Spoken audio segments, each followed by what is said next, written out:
ପାହାଡ଼ ସେ ପାଖେ ପ୍ରିୟା ମୋର ଏ ପାଖେ ଝୁରୁଛି ମନ ମୋର। ହ୍ୟାଲୋ ଫ୍ରେଣ୍ଡସ୍, ଆପଣମାନେ ଦେଖିପାରୁଥିବେ ଇଏ ହେଉଛି ସେଇ ପାହାଡ଼ ଯେଉଁ ପାହାଡ଼ ଆମ ପ୍ରେମ ଭିତରେ ପାଚେରୀ ସାଜିଛି। ଏଇ ପାହାଡ଼ ଆମ ପ୍ରେମକୁ ଦୂରତା ବଢ଼େଇଛି। ଏଇ ପାହାଡ଼ ବାଧକ ସାଜିଛି। ନା ଦେଖା ମିଳୁଛି ନା କିଛି ହେଇପାରୁନି। କ'ଣ ପାଇଁ?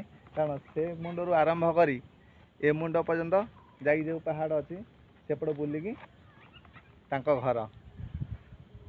ମାନେ ଆପଣ ବିଶ୍ୱାସ କରିପାରୁଛନ୍ତି କେଉଁ ଭଳିଆ ମାନେ ସିଚୁଏସନ୍ ଭିତରେ ମୁଁ ଗତି କରୁଛି।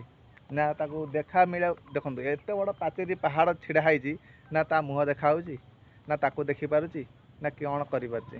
ମାନେ ଇଏ ହେଉଛି ଆମର ନିଆରା ପ୍ରେମ। ପାହାଡ଼ ସେ ପାଖେ ମୋ ପ୍ରିୟା,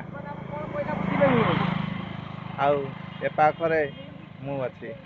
ସେଥିପାଇଁ ତ ପାହାଡ଼ ସେ ପାଖେ ପ୍ରିୟା ମୋର ଏ ପାଖେ ଝୁରୁଛି ମନ ମୋର। ଚାଲନ୍ତୁ ଆମେ ଯିବା ସେଇ ପ୍ରିୟାର ଘର ପାଖରେ। ପହଞ୍ଚିଲେ ଆପଣମାନେ ଦେଖେଇବି ତାଙ୍କର ପରିବେଶ, ତାଙ୍କର ପାହାଡ଼ ଏରିଆର ଦର୍ଶନୀୟ ସ୍ଥାନ ସବୁ ବୁଲେଇବି। ଚାଲନ୍ତୁ ଯିବା।